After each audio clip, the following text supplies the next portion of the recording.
السلام عليكم ورحمة الله وبركاته. أهلا بكم. النهاردة إن شاء الله هوضح طريقتي في تخليل البوري لعمل الفسيخ. عندي البوري أي كانت الكمية، بجيبه وبغسله وبنشفه من المية أو من أي سوائل، وبيتخلل طبعا. بحط له ملح وفلفل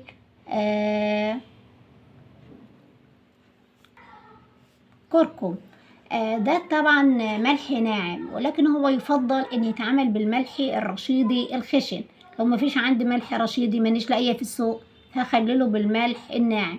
لكن عامه هو لما بيتخلل بالملح الرشيدي الخشن ما بيحدقش، فان شاء الله هنخلله ان شاء الله ومش هيبقى حادق. هنشوف ازاي.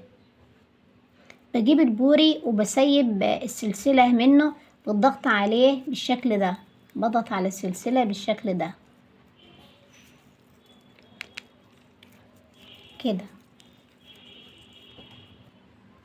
بعد ما ضغطت عليه بالشكل ده بفتح الخياشيم وبحط قليل من الفلفل في الخيشومة ده، والخيشومة التانية قليل من الفلفل وقليل من الملح.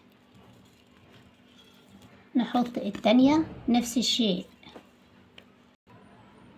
بعد كده مزجت الملح مع الكركم مع الفلفل بالشكل ده، وبعد كده بحاول ان اغطي البوري بالملح كده.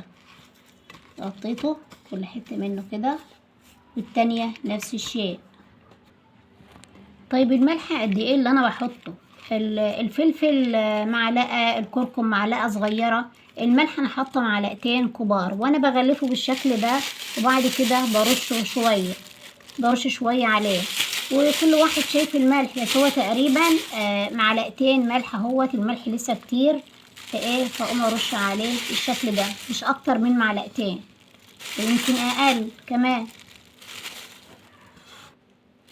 بحطه في كذا كيس ثلاجة بالشكل ده، لان تسوية الفسيخ وعلشان يبقى حلو وكويس ان هو يبقى مطمور. ابعده عن الهواء تماما، الهواء والبكتيريا.